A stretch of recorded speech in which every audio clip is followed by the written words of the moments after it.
I'm really glad that you chose to spend this time with us. You chose to spend part of your weekend with us. You see, there's so much to be thankful for. And in my case, I'm thankful for you. I really am. I'm thankful for the fact that you guys continue to journey with us. I'm thankful for your generosity. I'm thankful for the time that many of you spend to make sure our weekly gathering works. And I said a prayer for all of you and for the people that are not here as well. I just really filled with thankfulness for all of you. And I want you to know that. Now, on this Thanksgiving weekend, we're going to start a series called Crap Happens. Now, it is the best title that I could come up with that is church-friendly. And I'm sure that on a Saturday like this, Thanksgiving weekend, you would ask, what's up with that title? Why would we start a series with that title? Why not focus on giving thanks and all that? Give us a nice, calm, not crazy sermon, Paulo. And I have to admit that, yes, it is an absurd series. In fact, when I put it together months ago, I didn't think that this would be the Sunday that it would line up with, but ta-da, here we go. But actually, if you think about it, in the middle of our thankfulness, life still happens. It is possible to be thankful for everything that is around you while still going through the most challenging time of your life, isn't it? And this is the tension with most of what we call life. That on one hand, there is a lot to be thankful for, but on the other hand, there's the reality of life that you have to deal with. And even in the middle of a life that somebody may look at and say, you know what, you're extremely blessed. In the middle of a life that looks like that, crap can still happen. And while I was thinking of this tension, I was reminded of the story of Daniel. The book of Daniel in the Old Testament is a story mostly about the life of a guy called Daniel. And in the first few verses of chapter 6, let's take a look at it. In the first few verses of chapter 6, he was living a life that most of us would tell him to be thankful for. This was the third king under whom he served. And Darius, this king, as we see in verse 1 of chapter 6, reorganized his kingdom. He appointed 120 governors to administer all the parts of his realm.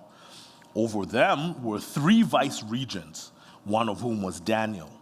The governors reported to the vice-regents, who made sure that everything was in order for the king. But Daniel, brimming with spirit and intelligence, so completely outclassed the other vice-regents and governors that the king decided to put him in charge of the whole kingdom. That's a guy who should be thankful for stuff, isn't it? That's a guy you would look at and say, come on. You have nothing to complain about. You are the vice-regent of the whole kingdom. But here's the thing. You have to pull back from this snapshot to understand what was really happening in Daniel's life. Daniel was an exiled person. He had been carried off into slavery many years before, actually, as a young man. He was a second-class citizen in the Persian Empire. And he had come to this kingdom as a young man, and no matter what he did, no matter how well he did with the task that he was given, trouble always seemed to follow him. And there was a reason for this. He was a second-class citizen. They never let him forget it. Let's rewind the story a little bit and see what happens. In Daniel chapter 1, he got picked to be a part of a select group that would be brought to the royal palace and fed from the royal table and trained for positions in the king's court. Let's read it in Daniel chapter 1, verse 3. The king told Ashpenaz, head of the palace staff, to get some Israelites from the royal family and nobility, young men who were healthy and handsome. Now this king was King Nebuchadnezzar. Nebuchadnezzar had arrived in Israel and basically torched the place. He had decimated it completely, and the few survivors he had carried off to slavery, and he forced them to integrate into his Persian kingdom. And this is one of the ways he did it. Young men who were healthy and handsome, intelligent, well-educated, good prospects for leadership positions in the government, perfect specimens. These are the ones he has to be selected. And indoctrinate them in the Babylonian language and the lore for magic and fortune-telling. The king then ordered that they be served from the same menu as the royal table, the best food, the finest wine. After 3 years of training, they'd be given positions in the king's court. 4 young men from Judah, Daniel, Hananiah, Mishael, and Azariah, were among those selected. The head of the palace staff gave them Babylonian names. Daniel was named Belteshazzar, Hananiah was named Shadrach, Mishael was named Meshach, and Azariah was named Abednego. Now, in our happiness-obsessed culture, we would say, Daniel, be thankful for the fact that you were not killed. Wouldn't we do that? Be thankful for the fact that you were not killed. Really? Be thankful for the fact that you're getting the best food and the best education. And you know what? Daniel was no slouch. He and his friends outsmarted everybody. They were smart and distinguished. They kept to a strict vegan diet. They studied their butts off. And when the time came for them to be examined, they proved that they were head and shoulders above everybody. Verse 17. Let's keep going. God gave these 4 young men knowledge and skill in both books and life. In addition, Daniel was gifted in understanding all sorts of visions and dreams. At the end of the time set by the king for their training, the head of the royal staff brought them into Nebuchadnezzar. When the king had interviewed them, he found them far superior to all the other young men. None were a match for Daniel, Hananiah, Mishael, and Azariah. And so they took their place in the king's service. Whenever the king consulted them on anything, on books or on life, he found them 10 times better than all the magicians and enchanters in his kingdom put together. So this is what we would say to them: be thankful. And I have no doubt that Daniel was thankful. But to simply yell at Daniel, be thankful, would be to forget something fundamental. Remember, he was a slave. He was a second-class citizen. And moreover, Nebuchadnezzar was a madman. Nebuchadnezzar was a temperamental, dangerous king. And being elevated in his court was no guarantee that you wouldn't lose your head in a minute. I mean, check out this ridiculousness. Let's just keep going. Daniel chapter 2. This is just ridiculous. In the 2nd year of his reign, King Nebuchadnezzar started having dreams that disturbed him deeply. He couldn't sleep. He called in all the Babylonian magicians, enchanters, sorcerers, and fortune-tellers to interpret his dreams for him. When they came in and lined up before the king, he said to them, I had a dream that I can't get out of my mind. I can't sleep until I know what it means. The fortune-tellers, speaking in the Aramaic language, said, Long live the king. Tell us the dream and we will interpret it. The king answered the fortune-tellers, This is my decree. Here's the craziness. If you can't tell me both the dream itself and its interpretation, I will have you ripped to pieces, limb from limb, and your homes torn down. But if you tell me both the dream and its interpretation, I will lavish you with gifts and honors. So go to it. Tell me the dream and its interpretation. They answered, If it please your majesty, tell us the dream. We'll give the interpretation. But the king said, I know what you're up to. You're just playing for time. You know that you're up a tree. I read in the translation notes of this thing, he actually said you're up a creek of. But the guy who interpreted whatever the message said you're up a tree. Anyway, you know that if you can't tell me my dream, you're doomed. I see right through you. You're going to cook up some fancy story and confuse the issue until I change my mind. Nothing doing. First tell me the dream, then I'll know that you're on the up and up with the interpretation and not just blowing smoke in my eyes. Seriously? tell me what I dreamed, then interpret the dream for me? Are you kidding? And if you read further through the story, you saw it right there. The fortune tellers tried to tell the king how ridiculous his demand was. No, you tell us the dream and we'll interpret it for you, but he didn't budge. No matter how good their situation was, no matter how good you thought your situation was in this court, at any moment, you could be killed by this madman. And they really were up for execution until God revealed the dream to Daniel. So you want Daniel to be thankful for working in the court of this madman? Yeah, right. But this is true for so much about life. You can be in the middle of something that others see as a pretty sweet situation, but the reality could not be further from the perception. And that is why it is appropriate that on a weekend where we're supposed to focus on giving thanks, we remember a simple truth. Life happens. No matter how good things look on the outside, each one of us has experienced some of the toughest moments of our lives right in the middle of some of the best things happening to us. It's this weird dichotomy. Daniel was always a slave. He was always a second-class citizen, and he was reminded of it his whole life. He was elevated early in his life, and he served 5 Persian kings and Medes kings. Nebuchadnezzar, his son, Belshazzar. Then he served Darius, who took over from Belshazzar. Darius killed Belshazzar. Then he served Xerxes. Then he served Cyrus. And even though he served all of these men with loyalty and dignity and distinguished himself, his second-class status was always pointed out by the people around him.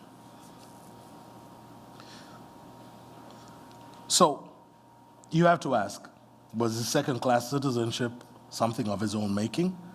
Because sometimes when we see crap happening in people's lives, we blame them for the state of affairs in their life. But this cannot be said for Daniel. Was he to blame for the incompetence of his peers? No. Stuff just happened. He would put his head down, he would work, he wouldn't ruffle feathers, and he would still get threatened with death. He got thrown into lions' dens.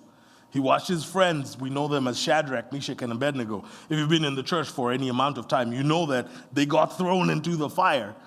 Imagine what that must have felt for Daniel, watching his friends being thrown, and still, he somehow kept his head. And here's the thing. When most of us walk through stuff that is not even half of what Daniel walked through, we would completely give up our faith. I do not mean to diminish the struggles that you go through, because when you're in the middle of it, it's tough for you. But yet we still have to admit that people abandon their faith for stuff that's much less than what Daniel went through. I mean, can you imagine watching your country be wiped out by another? Can you imagine watching millions of people being slaughtered? Israel was in ruins after Nebuchadnezzar destroyed it, and it remained that way for hundreds of years till Nehemiah returned to rebuild it. These were people with PTSD.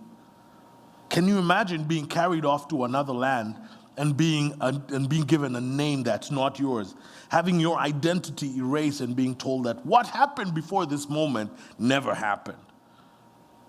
I mean, the only people who can imagine such a thing might be some of the First Nations people who went through the residential schools, but most of us just have no touchstone to even try to understand how devastating it is to be given a name that is not yours.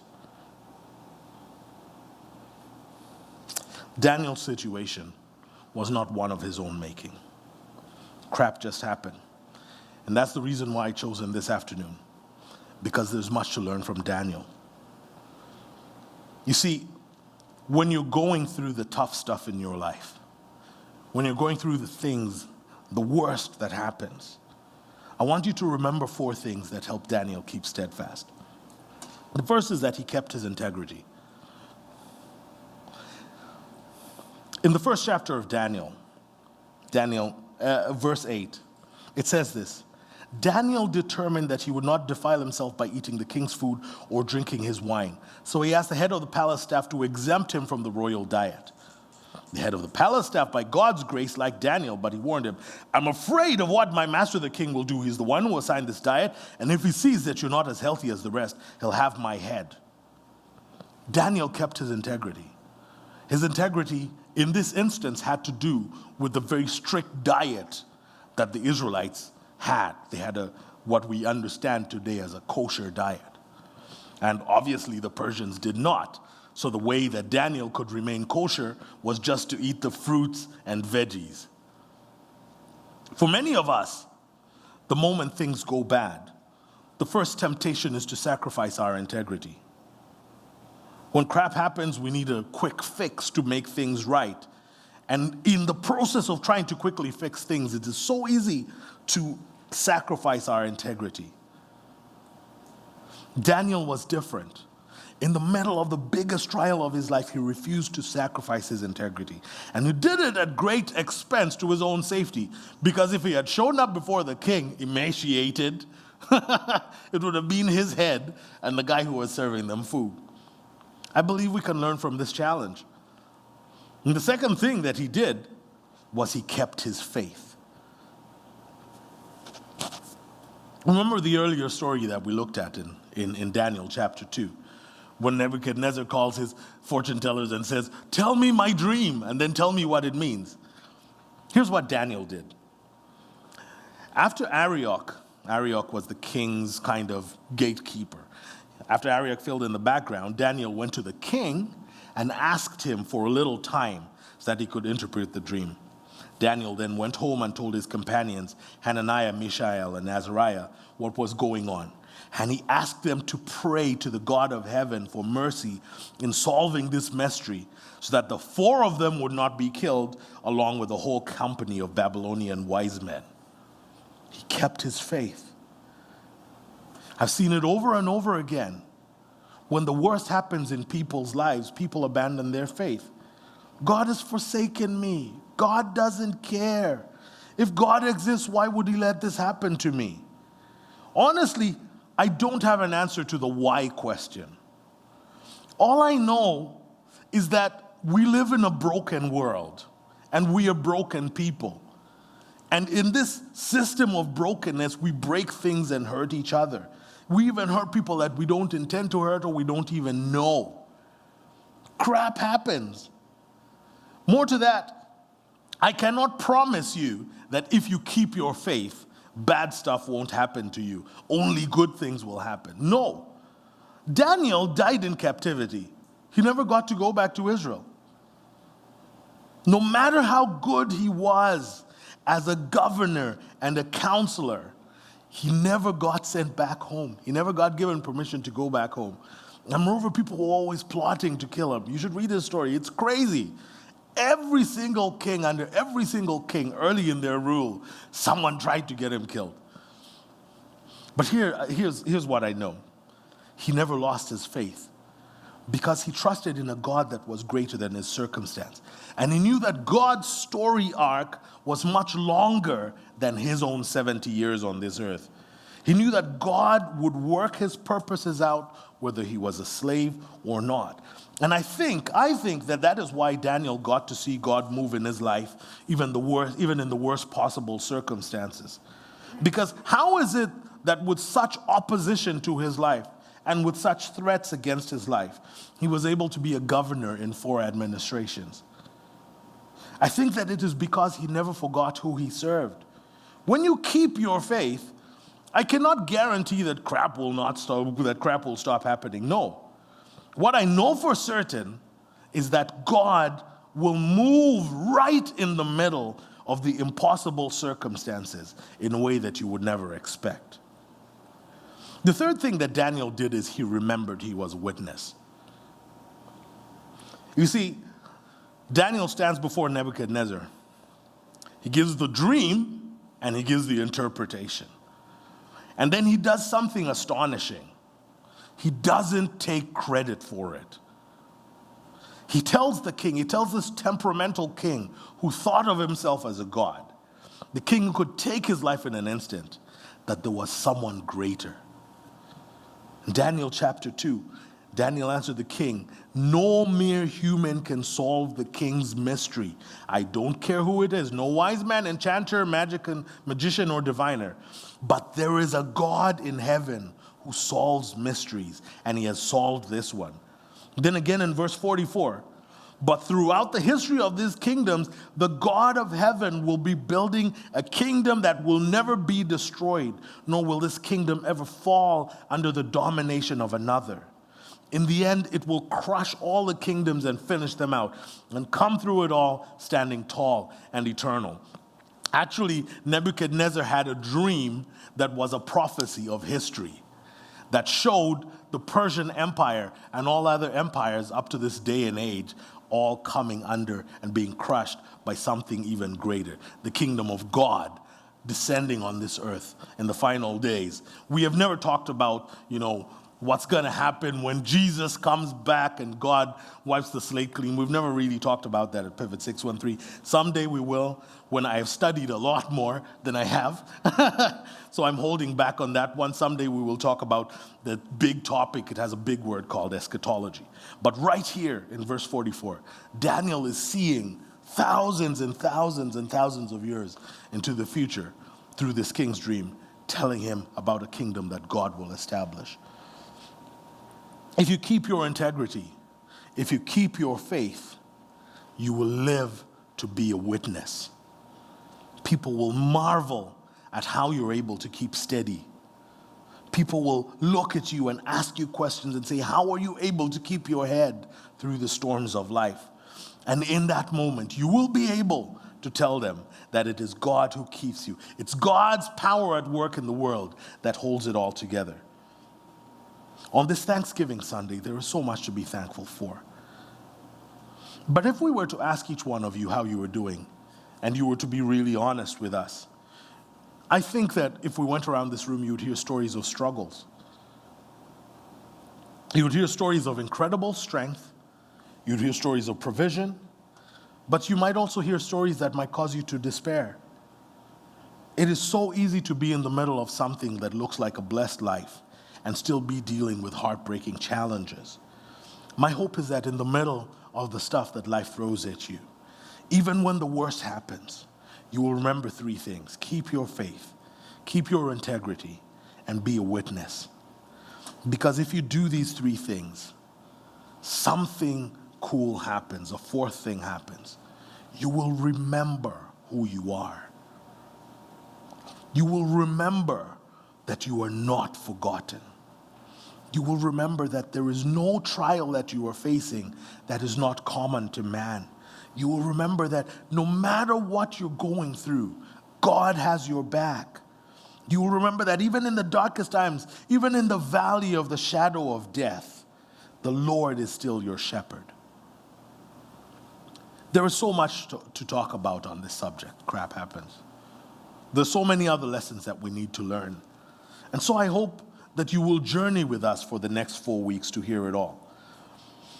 But to end this message this evening, I'm going to ask you to respond to it differently. Normally, we have a question and answer time or a discussion time.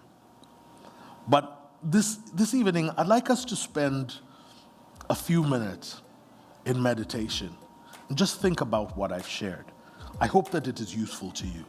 There is much that we should be thankful for, and we should thank God for it. On a weekend like this, we should turn to God and thank Him for it.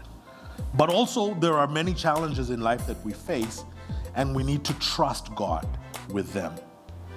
So let's spend a moment in that tension of thanking God, but also trusting Him with the big stuff. And then at the end of it, Anna and I are going to lead you in 2 more songs of worship to close out the service. So let's take a couple of minutes just to end in meditation. Let's pray.